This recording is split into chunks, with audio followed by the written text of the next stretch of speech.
Seja bem-vindo e bem-vinda a mais um vídeo nesse canal. E hoje nós vamos falar 5 coisas que um cliente ruim faz. E esse vídeo com certeza é aqueles que talvez você já tenha pensado em compartilhar nas suas redes sociais esse mesmo pensamento do tipo, não faça isso, você é esse tipo de cliente e isso não é legal.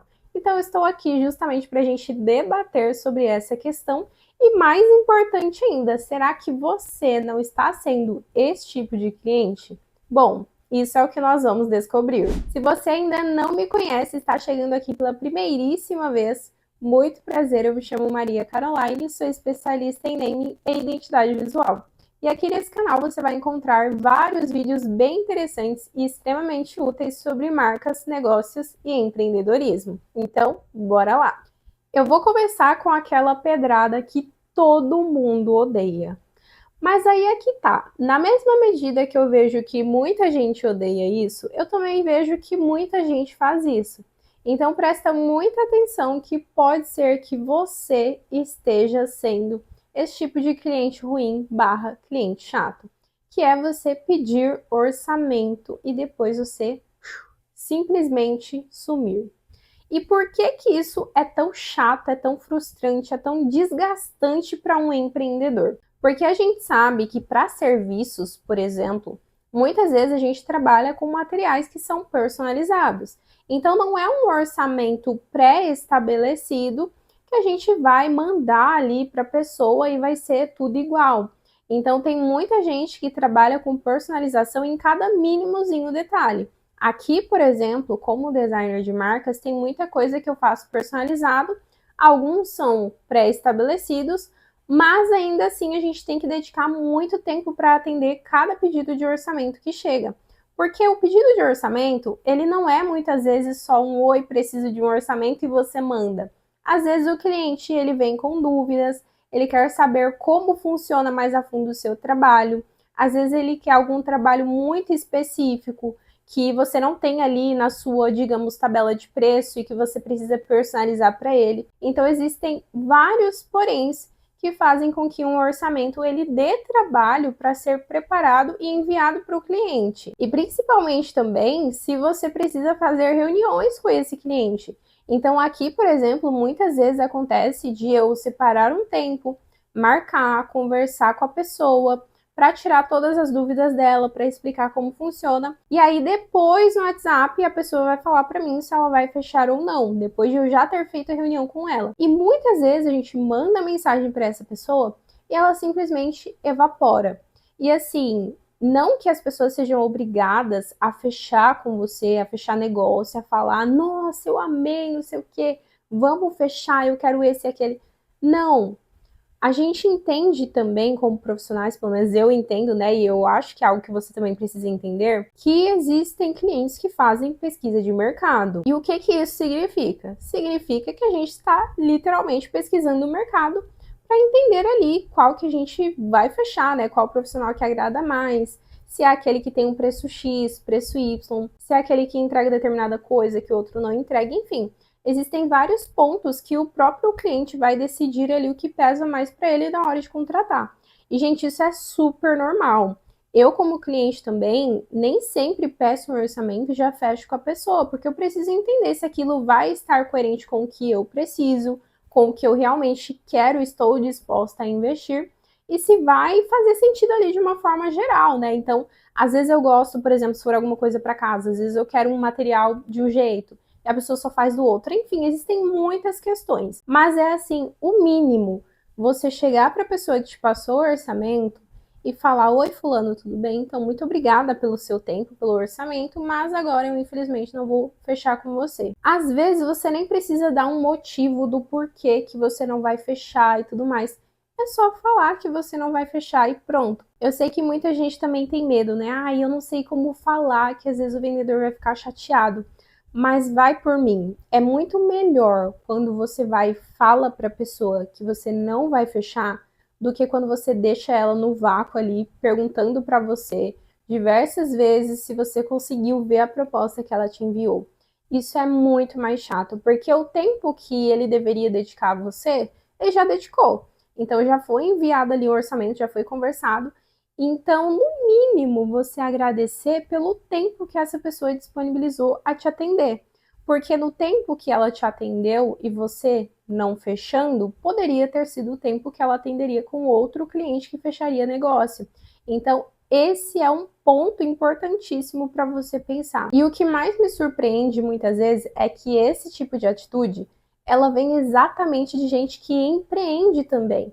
Então, como eu sou designer, eu trabalho com empreendedores. Não tem nada diferente disso, né? Salvo uma vez que eu fiz uma identidade visual para uma criança que não tinha nem nascido, mas foi um caso à parte. Enfim, de restante eu trabalho 100% com empreendedores.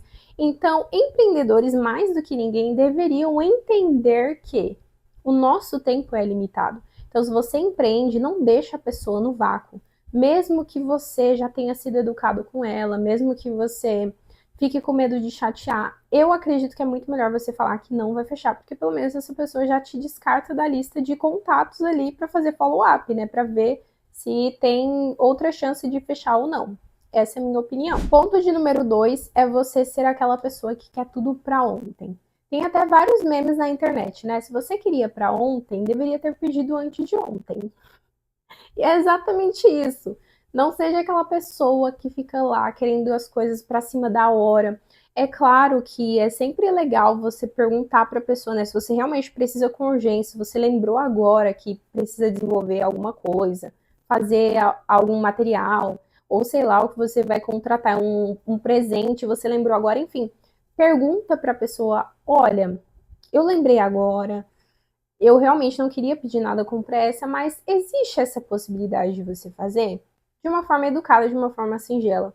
Porque, assim, pode parecer uma bobagem aqui o que eu tô falando, uma coisa muito mínima, mas tem muita gente que pede orçamento ou pede as coisas para ontem e ainda tá extremamente brava ali se você não consegue cumprir com aquela demanda dela. Então a gente precisa entender que a urgência muitas vezes é algo que foi falta de planejamento, né? É claro que, como eu falei, às vezes você pode esquecer, às vezes aconteceu alguma coisa muito específica, mas na maioria das vezes é uma falta de planejamento. Você não se planejou, você não colocou lembrete, você não fez o que foi necessário para que lembrasse que aquilo precisava ser desenvolvido em determinado tempo. Então, o mínimo que você pode fazer é ser educado com alguém que você quer contratar ou que você contratou ali e tem serviço pendente com você. Não dá para simplesmente você chegar e então, fulano, eu preciso disso aqui para amanhã. E aí o fulano vai ver o horário, é 6 horas da tarde, 5 e meia da tarde. Então, não dá, né? Vamos ter o senso, porque isso é uma coisa muito chata e que nem sempre dá para ser realinhada ali. Eu costumo atender algumas urgências dependendo do tipo de material. Então, como eu falei, seja a pessoa que vai lá e pergunta de forma educada. Quando é possível, eu falo, eu consigo fazer, fica tantos reais. E se você for o empreendedor, é óbvio que você vai cobrar um pouco a mais por isso, porque, né, se o seu prazo é X e o fulano quer em menos tempo, você vai cobrar por esse menos tempo. Porque dependendo do que você faz, você vai ter que abdicar de hora de descanso, do seu fim de semana, do seu lazer que já estava comprometido dentro da sua agenda. Então, pense bem nesse ponto também na hora de você ser a pessoa que fala, eu faço com urgência.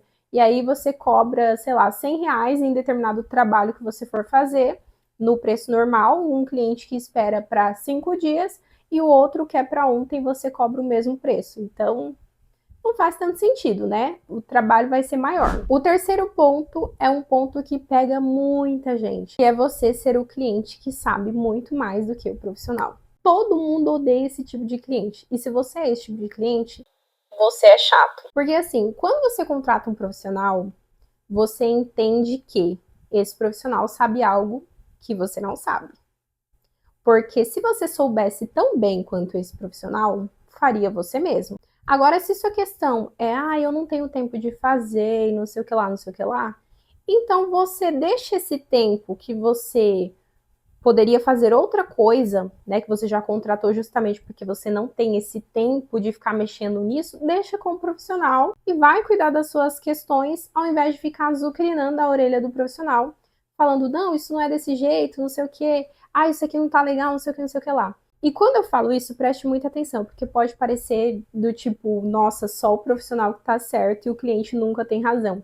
Não é bem assim. Mas é o tipo de cliente que eu me refiro, que é aquele chato mesmo, sabe? Aquele que, olha, quando eu estudei isso, era exatamente desse jeito. Isso aqui não pode ser assim, porque isso e aquilo. Sabe, o cliente que ele quer provar para você que ele tem aquele conhecimento sobre aquilo que você exatamente faz todos os dias. Então isso não é tão legal, não é tão bacana. E ainda por uma parte do como fazer que é importante, volta na questão que eu falei da boa educação, de você falar para a pessoa, olha, então, o que que você acha disso aqui, isso aqui, isso aquilo outro?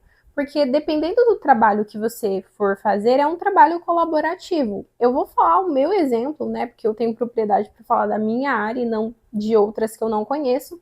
Mas aqui, por exemplo, se o cliente não gosta de alguma coisa, a gente trabalha em conjunto.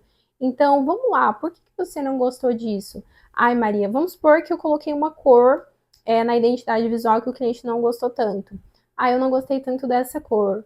Ah, mas por que que você não gostou? Ah, eu não gostei porque eu tenho uma situação pessoal com essa cor que não me agrada. E aí eu vou conversar com o cliente. Não, tudo bem. Então a gente vai encontrar outras soluções que façam tanto sentido quanto essa solução, mas que não seja essa específica e que te agrade de um jeito melhor. Entende que é uma negociação de você ali com o teu cliente. Agora, se eu como profissional simplesmente olho para o cliente e falo também: "Ai, você não sabe de nada, eu sei de tudo". É uma situação bem chata, o cliente vai sair frustrado. Então, o que eu tô falando aqui sempre é adaptado para os dois, né? Tanto para você que é cliente, quanto para você que é profissional. Você não pode simplesmente chegar e colocar como se você soubesse de absolutamente tudo, o profissional não soubesse de nada, e você manda ali simplesmente porque você está pagando, mas você também não pode ser o profissional que não dá ouvidos para o cliente e entende o que ele está falando ali, o que ele está querendo propor para você. Então sempre tem os dois lados da coisa.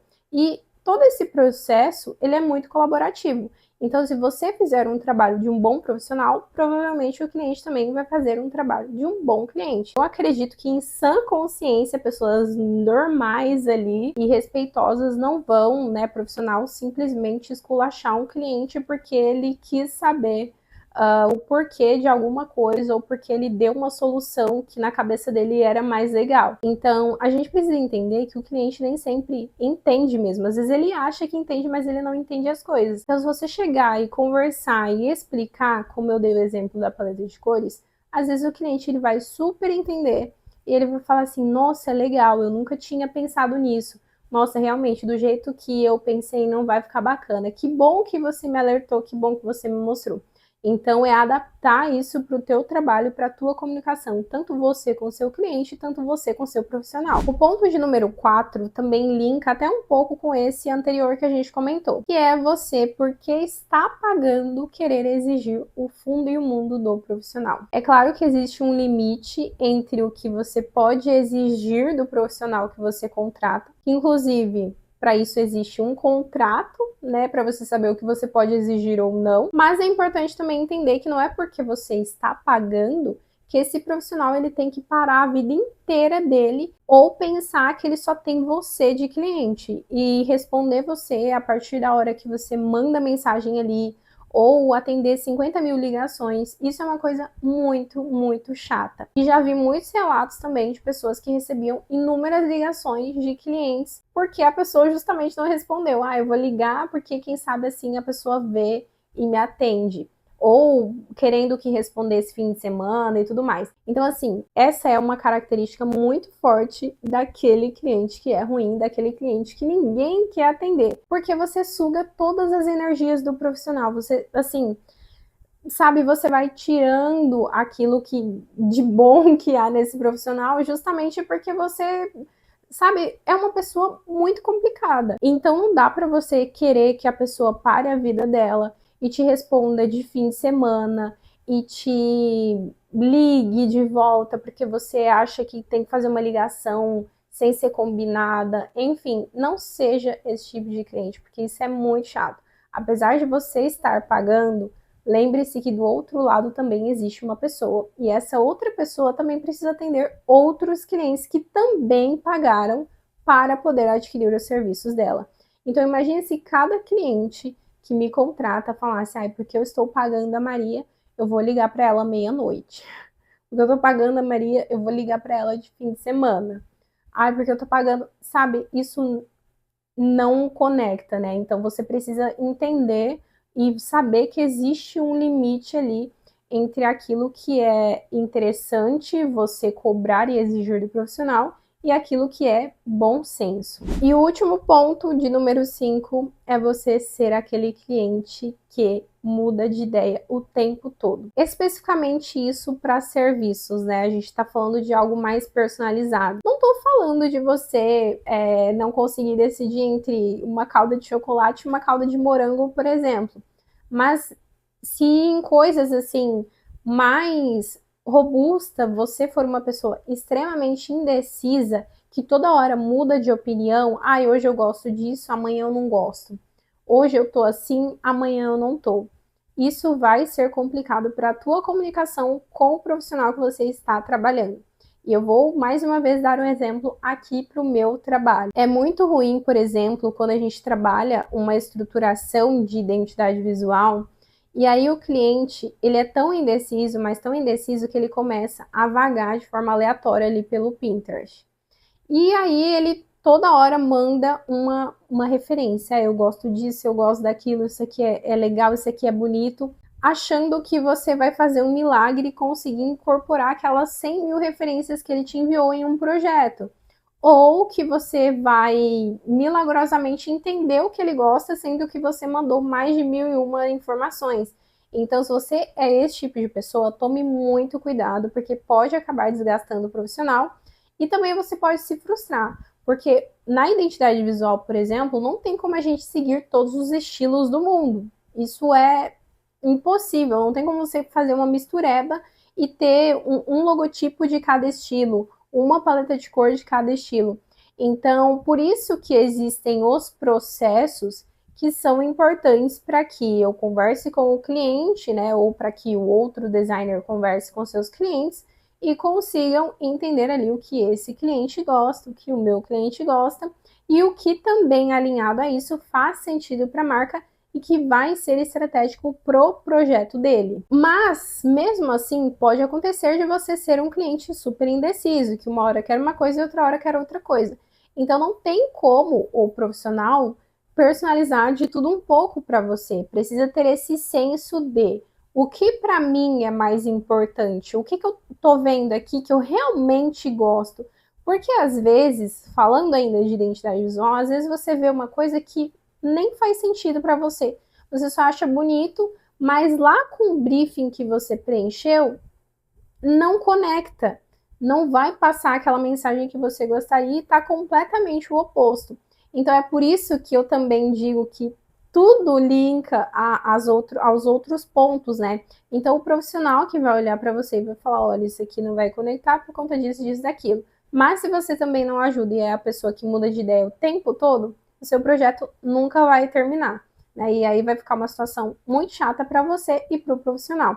E a mesma coisa em outras áreas, por exemplo, né? Vamos supor que você vai fazer um trabalho de bordado com alguém e aí essa pessoa precisa personalizar o desenho antes. E aí você, uma hora quer um detalhe, outra hora você quer outra coisa, outra hora você quer mais simples, outra hora você...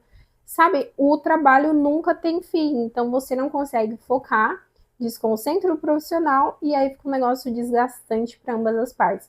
Então é importante que você pare e pense de acordo com aquilo ali que está sendo avaliado, o que eu realmente gosto, o que eu não abriria mão de fato. Então, esses são pontos bem importantes para a gente poder pensar como cliente, que são pontos chatos, são pontos que incomodam. Então é importante a gente se policiar e pensar em relação a isso, porque às vezes a gente comete essas coisas e assim, nem percebe muitas vezes. E se você chegou até aqui, me conta nos comentários o que você acha, quais atitudes que fazem um cliente ser ruim ou não. Ou profissional também, né? Me conta aqui nos comentários, porque a gente pode trazer também uma versão de profissionais que são ruins, tá? Então comenta aqui pra gente debater. Um abraço e até o próximo vídeo.